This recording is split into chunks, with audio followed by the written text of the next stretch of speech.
How many times have we heard it? A parent in anguish trying to deal with their child's doubts, and in many cases, the child leaves Islam.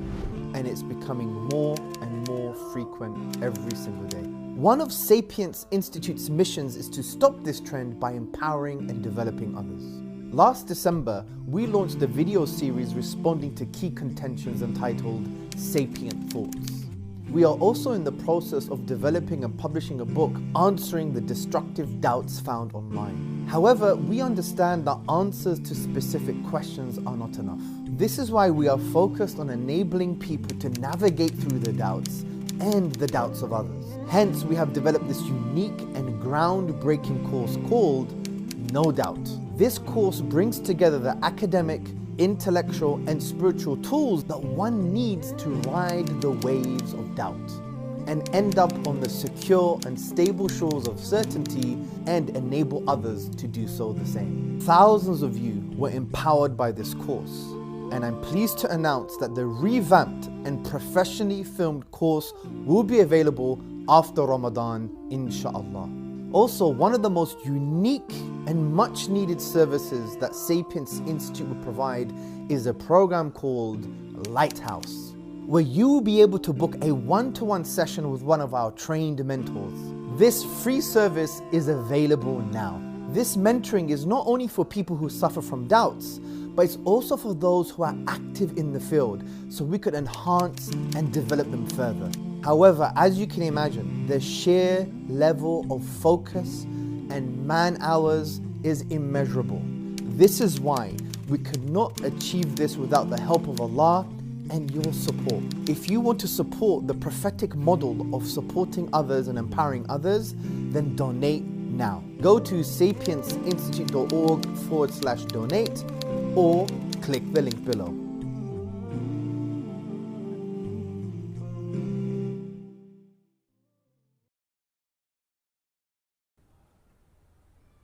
So this leads us nicely, brothers and sisters, to the final part of today, before we go to questions and answers, is to really show that the existence of Allah, God's existence, is self-evidently true. Now, this is extremely important for you to understand, okay? It's extremely important for you to understand because it's going to allow you, brothers and sisters, it's going to allow you to take the kind of intellectual ground, okay? It's going to allow you to take the intellectual ground to be able to say to people, to be able to interact with people in a way that you're not on the ropes. Sorry for the boxing analogies, I know Malik might like them, yeah?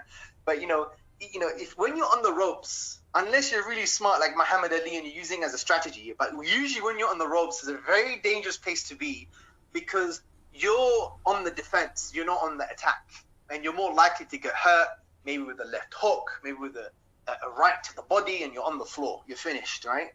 But if you're in the center of the ring, you're slightly moving your energy forward, you're taking control.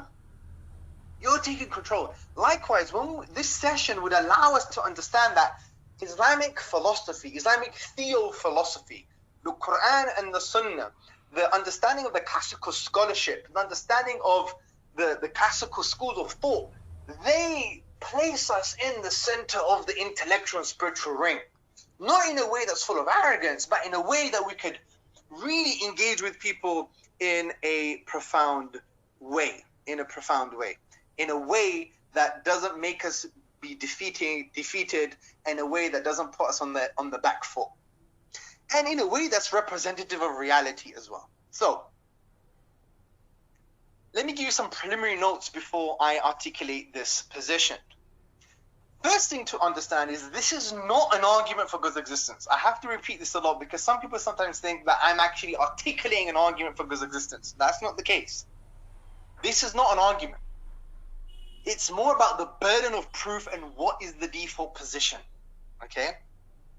And when you understand this session, you're going to understand the following things. Number one, that it's the atheist that carries the burden of proof. They have to provide evidence for the position. Also, you're going to understand that there are things called self-evident truths. We haven't just made it up. It exists in philosophy. It exists in many domains of knowledge. And not just religious domains of knowledge, but even secular domains of knowledge. And we all have self-evident truths that we believe to be true, yet we do not have any evidence for them, or we can't really argue why they're true. This exists in every domain of knowledge, I'm telling you, right? So, I'm on some philosophical groups, and there's some people who are more inclined to philosophical naturalism. They're more inclined to an empiricism as a philosophy. And, sometimes in my view, they come across really arrogant, thinking, oh, I have evidence. But the irony is that the evidence that you're providing has some philosophical assumptions that you can't even prove, but you need them in order for your philosophy to work. You need them for the evidence to work. Like, take science, for example. Science requires the assumption, the philosophical assumption, that nature is uniform. If scientists didn't hold the philosophical assumption that nature is uniform, then any well-confirmed theory could not be applied to all of the phenomena that the theory is addressing. For example, take the Darwinian mechanism, Darwinism. Darwinism, according to the scientists, there is a consensus that is the most well-confirmed theory concerning the biological change, how to explain biological change. But have they witnessed and observed all of biological change? No, it's actually practically impossible. They haven't even discovered 95% of the ocean, I believe. And what about all the species that have died? And so on and so forth. They haven't observed all of biological change. But because it's well confirmed, and because they have the philosophical assumption that nature is uniform, they then apply it to all of biological change. But they can't prove that nature is uniform. They can't do that. You can't really prove that nature is uniform. Because for them to prove that nature is uniform will be like a circular argument. And we're going to discuss this more when we talk about science, religion, and revelation. But the point here is every domain of knowledge has what you would call an assumption or self-evident truths. And these things are interchangeable in some way. They overlap, but they do have their own distinctions as well, which we're going to discuss in a few moments. Also, you're going to understand that the Islamic theological position of the self-evident nature of Allah, of God, and the associated concept of the fitrah is very coherent. So, I'm excited now. Let's start with this scenario, okay? I want you to consider this scenario. My phone rings one day. By the way, this is not a true story. It's just a scenario for educational purposes, okay? So, my phone rings one day, and it's David, my old school friend. Now, David, my old school friend, when I used to go to school with him, he was a weird guy. He was a bit weird, right? Because when he sat next to me in science class, he would basically come up with some quirky ideas or some bizarre ideas. Sometimes I would take him seriously. Other times I'm like, oh my God, what are you saying again? Anyway, he's 15 years on now. And I'm thinking he's mature. I'm supposed to be mature. So I pick up the phone, even though it's slightly reluctantly. I pick up the phone, and he says, hey, Hamza, it's me, David. I'm like, how you doing, man? How you doing, man? Right? And basically, he says, why don't we meet up for lunch? So I'm like, yeah, no problem. So we meet up for that lunch, say it was a week after. And during lunch, it was all fine. He seemed quite mature. Everything is fine. We had our starter. We had our main meal. And then we're having our dessert. As we're having our dessert, David comes closer to me. And David says, Hamza, I have to tell you something. And I'm like, oh my God, what is he coming up with? What is he coming up with now? He says, Hamza, the past does not exist. The universe began 5 minutes ago. The past beyond 5 minutes does not exist. This whole universe, with all of our memories and our experiences and everything else, started and was created 5 minutes ago. So, let's stop the scenario here and let me give you two endings of this story. Or at least two reactions, right? So the first ending is as follows. I'm like, Oh my God, David, really? Oh my God. You know what? I don't, you can't be true. It can't be true because I have a psychological appreciation of temporal depth, of time. I have a diary. I have pictures. I have memories in my head going back years. I have other people's memories, other people's experience. We have museums. We have people looking young and old and the concept of young and old and so on and so forth. So I know what you're saying is wrong. I've disproven you, right? That's one ending of the story. An alternative ending is as follows. Okay, David, that's very interesting. So, what evidence do you have? What is the most rational reaction? Which reaction, which ending is most rational? Come on, engage with me here. So, ending number 1 or ending number 2? Which scenario?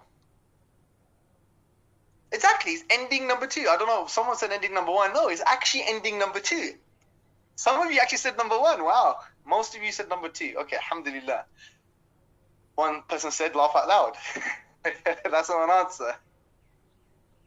So yeah, it's actually ending number 2. Why? But why is it ending number 2? It's ending number 2 because what has David done? David has rejected something we consider to be self-evidently true. And what does that mean? That means it's true by default.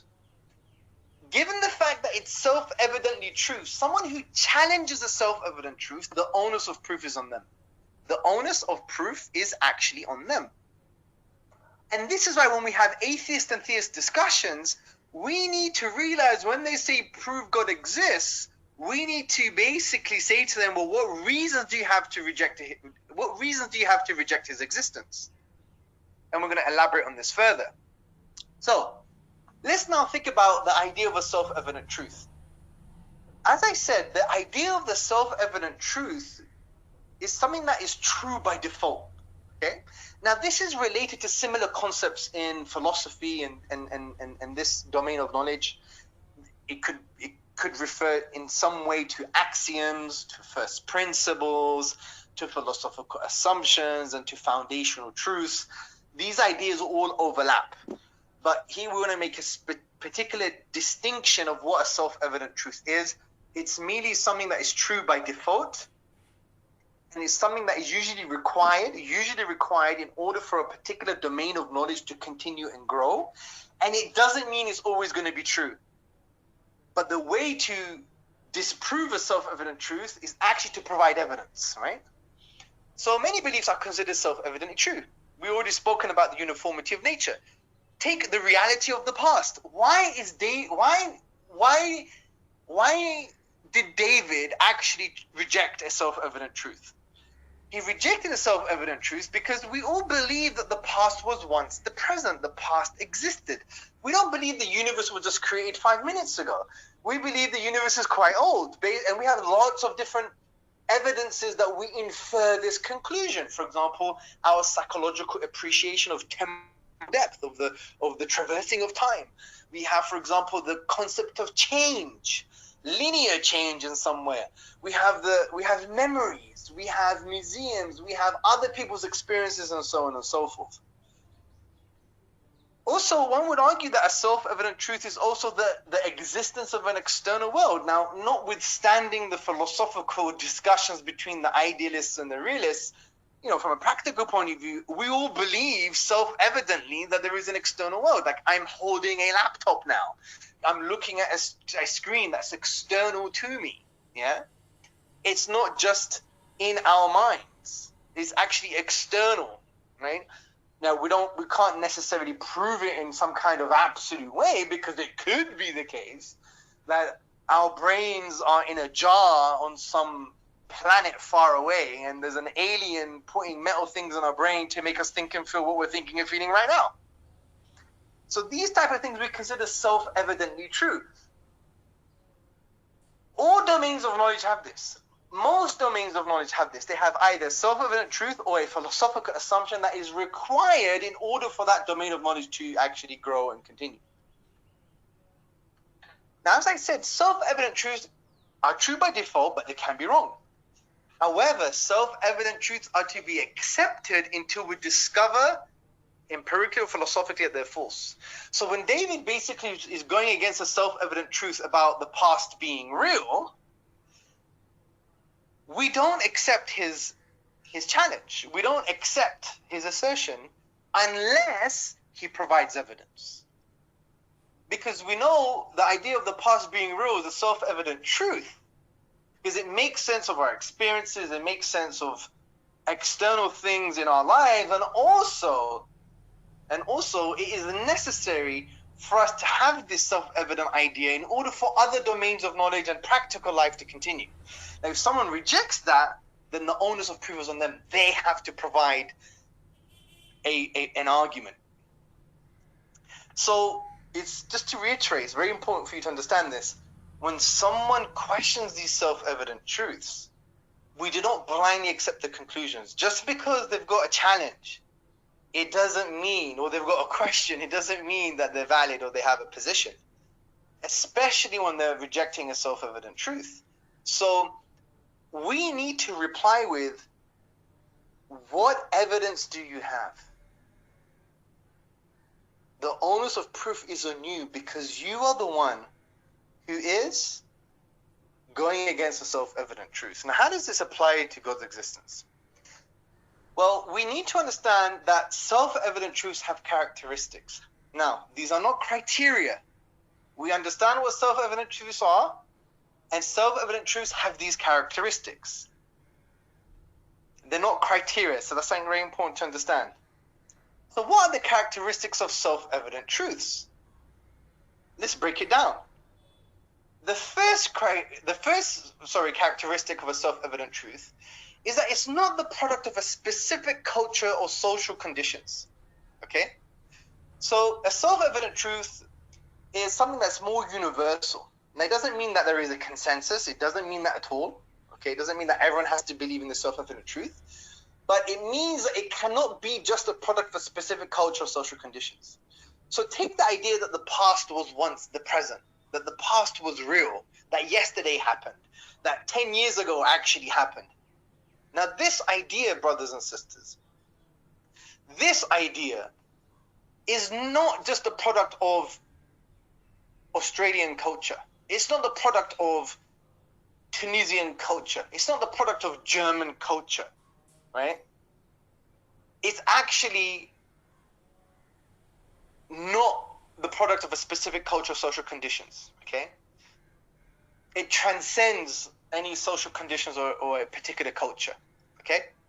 It doesn't mean there is a consensus, but it should be the case that it's not the product of a specific culture. So when we say the past was once the present, we know the idea didn't just come from Kenya, for example.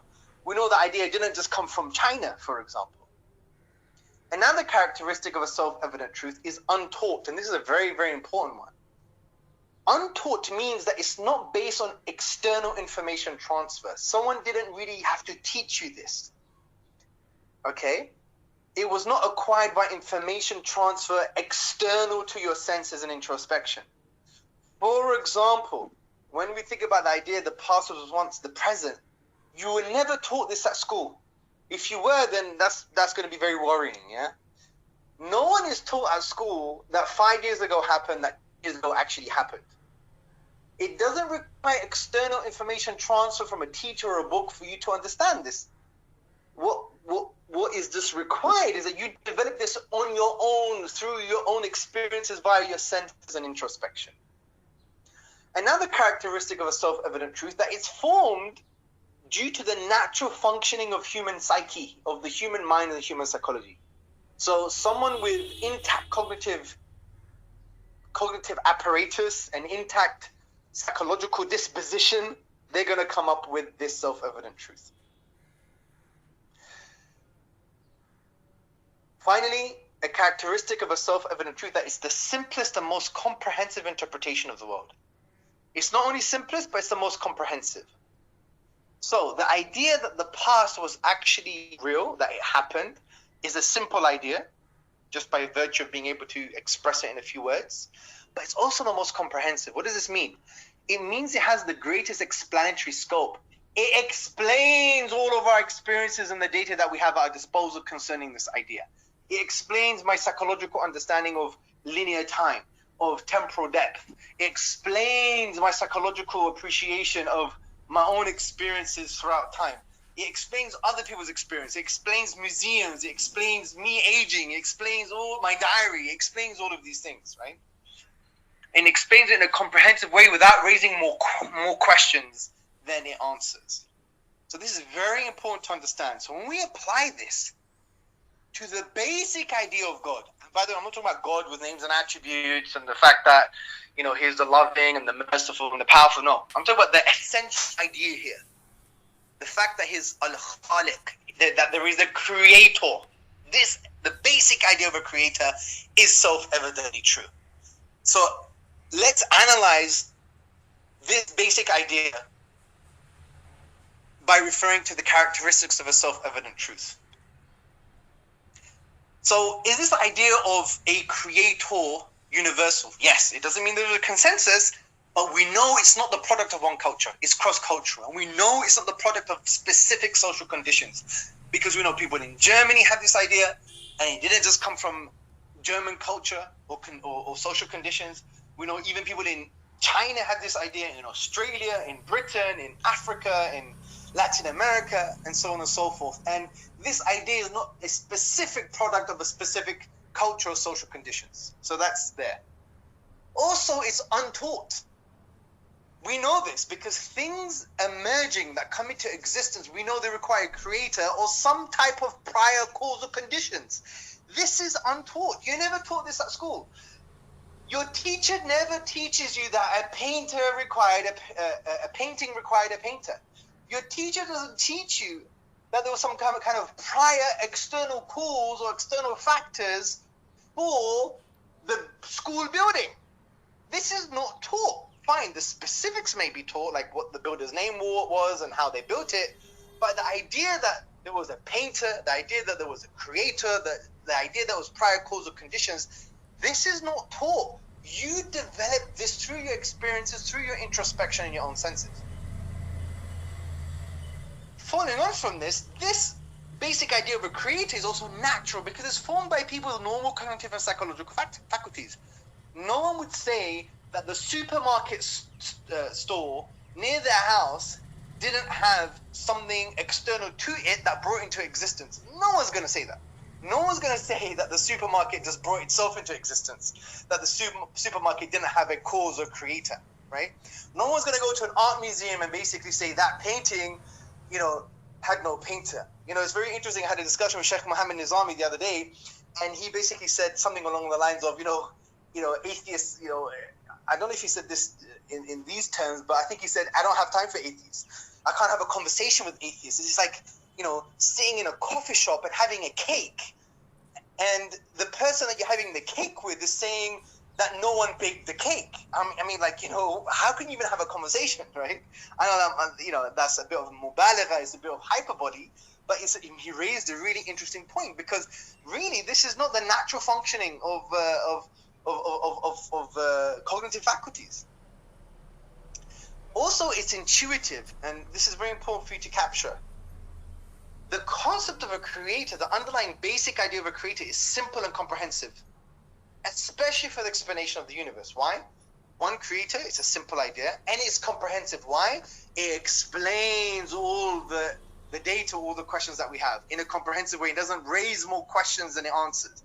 For example, it makes sense of the fact that the universe came into existence because it began. It makes sense of the fact that the universe came into existence because it's contingent, that it requires the necessary being to bring it to existence, and so on and so forth.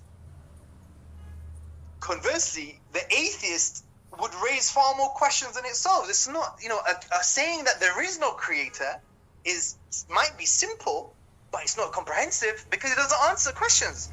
It actually raises far more questions than it solves. It basically can't answer, well, how on earth did the universe come from nothing? If it began, then how did it come into existence? If it's contingent, then how can it come into existence by something else previous to it that's contingent? That would be an infinite regress of contingent things, which doesn't make any sense. It's absurd. We have a life-sensitive arrangement of the universe and the galaxy in order for us to be able to have conscious life on Earth? How did that happen? And so many other questions that it raises. So it's not a simple and comprehensive explanation. It might be simple, but it's not simple and comprehensive. The atheist raises far more questions than it solves. The basic idea of a creator, especially when applied to the universe, is simple and comprehensive. So we see that the basic idea of a creator has the characteristics of a self-evident truth. So what does this mean, brothers and sisters? It means that if you reject the basic idea of a creator, it is logically equivalent of rejecting other self-evident truths, because these other self-evident truths have these characteristics as well, which would be absurd. Now, by the way, I'm not going to get into this too much, but there are supporting psychological studies in the psychology of religion and so on and so forth, in cognitive science. There is evidence to support this idea of this kind of natural intuition of design, of theism, and of a creator. Now, by the way, it's just supporting evidence. You know, this type of research is continuing. It's in flux. It's ongoing. A lot of them have their own methodological shortcomings, their data limitations, and so on and so forth. But it's very interesting to show that there are studies to show that children are intuitive theists, that even atheists subconsciously, they put, you know, they say that natural things have been purposely created, not explicitly, but they have implicit psychological reactions that are theistic and not atheistic. Even people who are brought up in atheist cultures and atheist communities. And one particular piece of research was in 2015 by Jonafelt, Canfield, and Kellerman, and it's called The Divided Mind of a Disbeliever, Intuitive Beliefs About Nature as Purposely Created Among Different Groups of Non-Religious Adults, and that was in Cognition. I thought I'd just mention that anyway. So finally, brothers and sisters, you know, this makes sense of the idea of the fitrah, which is very important for us to understand, and we're going to be echoing this throughout the course, inshallah. Now, many of you who don't know, the idea of the fitrah is a very powerful idea. The fitrah comes from the triliteral stem, Arabic stem, fatara, which you have words like fatrun and fatarahu, which implies that something was created within us to acknowledge Allah. This is based on the hadith in Sahih Muslim, based on the Quran chapter 14 verse 10, based on the Quran chapter 30 verse 30. The hadith in Sahih Muslim is well known. Every child is born in a state of fitrah. Then his parents make him a Jew, a Christian, or a Magian. Now, there's an indication here that we have a natural state, and that natural state is to acknowledge Allah, or that natural state, if it's not blinded or not veiled or not clouded, it directs us to Allah subhanahu wa ta'ala. And this kind of self-evident idea of God's existence is affirmed in the Quran when Allah says, can there be any doubt about Allah, creator of the heavens and the earth? Also, the Quran mentions this fitrah as well. Allah says, adhere to the fitrah of Allah, the natural way, if you like, upon which He created all people. Now, there are two primary views in the Islamic classical tradition. From my understanding, the schools of creed do not reject the idea of the fitrah. They have a different understanding. There are two main understandings. Number one, the first understanding is that the fitrah, the innate nature, contains knowledge within it, a form of knowledge, like primary knowledge, if you like, or proto-knowledge. And this knowledge is the fact that God exists and that He deserves praise or He's worthy of worship. And some argue a basic understanding of objective morals. So what happens here is that the fitrah contains knowledge, but it gets clouded, if you like, you know, as the Prophet ﷺ said in Sahih Muslim, in the hadith, that his parents make him a Jew, a Christian, or Magian. So there is something going on that clouds the fitrah, that the fitrah now requires awakening. You need to uncloud the fitrah to awaken the truth within. The second concept of the fitrah doesn't contain knowledge, but rather it's like it directs you towards the truth. It's like a car, a vehicle going down the road, and it's going towards the destination of truth. But if the windscreen, right, is clouded or misty, it can't see the truth, it can't direct towards the truth. So our job, no matter what position you take concerning the fitrah, our job is either to uncloud the fitrah to awaken the truth within that has some knowledge within, or uncloud the fitrah so the fitrah can direct people towards the truth. And, there's different ways of unclouding the fitrah. And that's why with atheists, sometimes you shouldn't just focus on rational arguments. I'm telling you, brothers and sisters, wallahi, by Allah, a substantial amount of my experiences have shown to me that many of these atheists, or even apostates that become atheists, it's not because of rational arguments alone.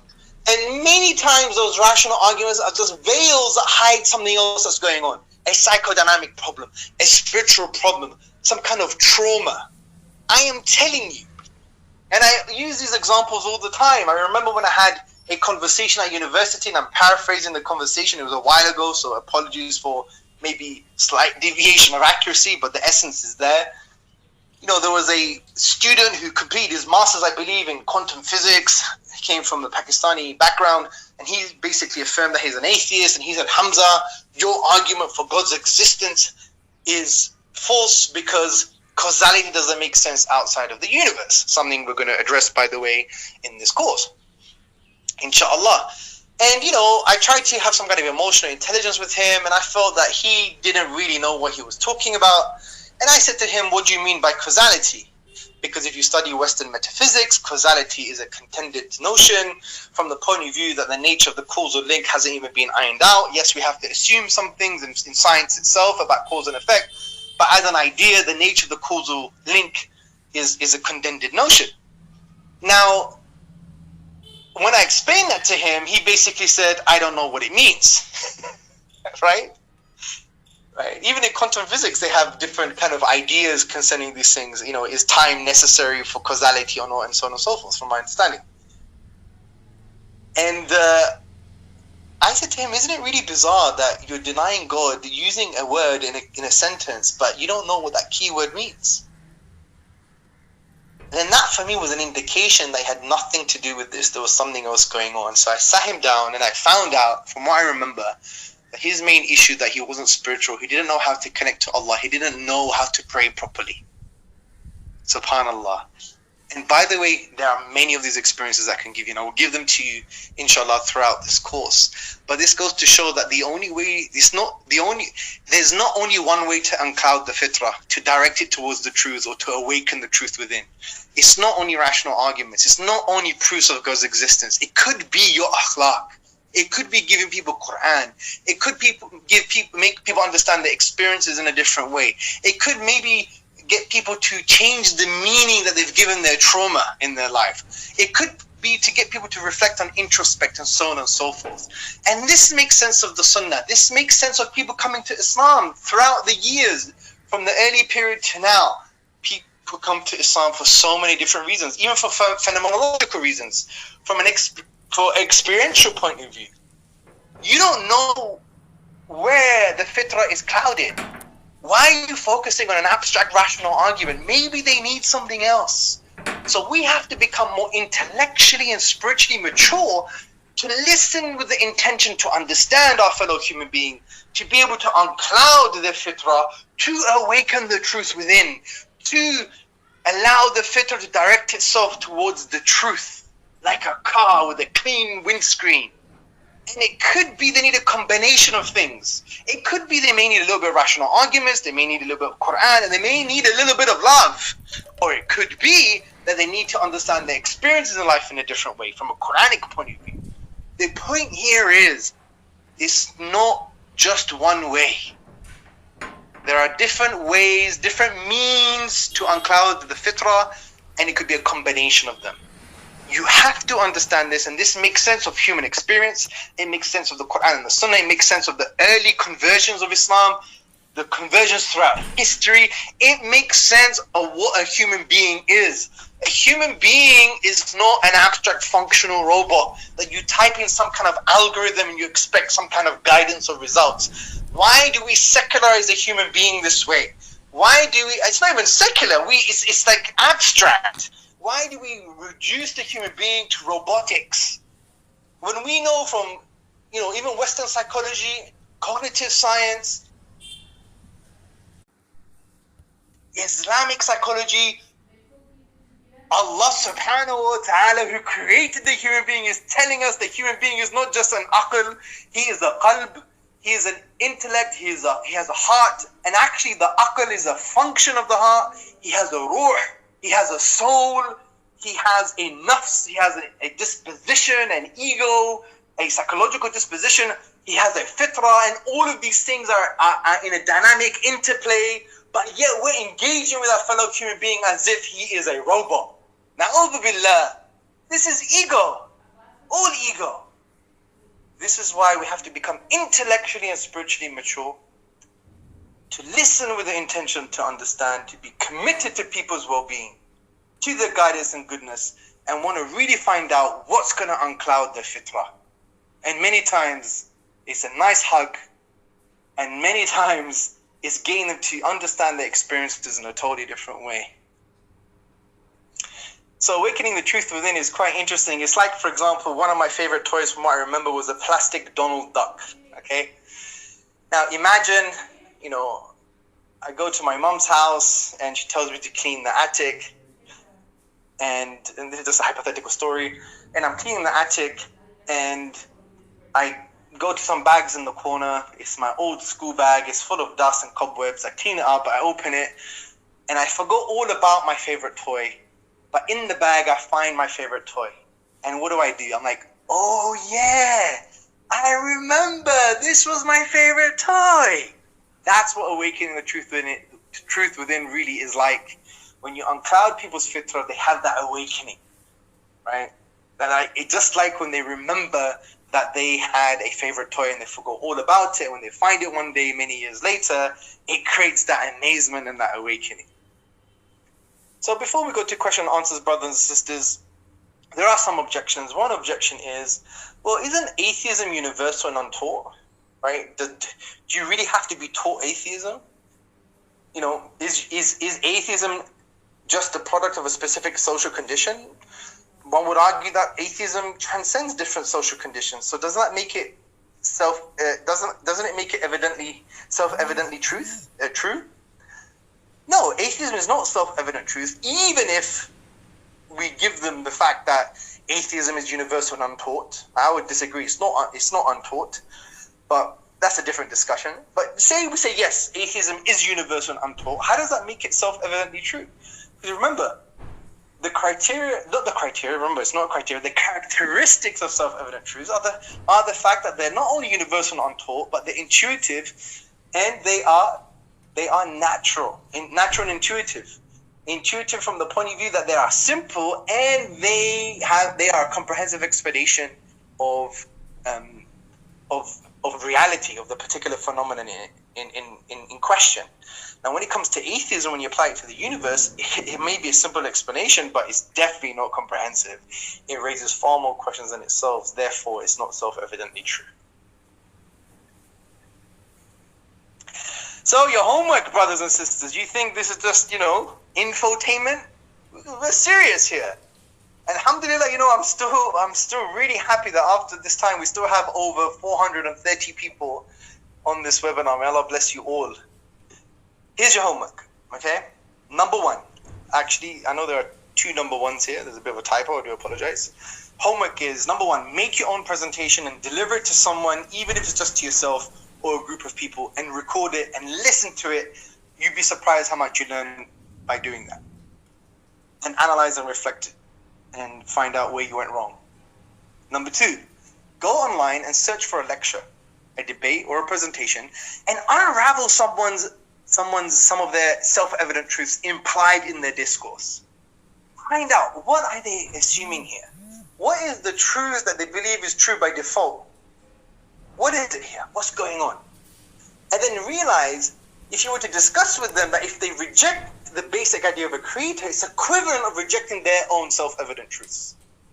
Because as we discussed, the basic idea of a creator is a self-evident truth based on the characteristics that we discussed. So, brothers and sisters, we have question and answers.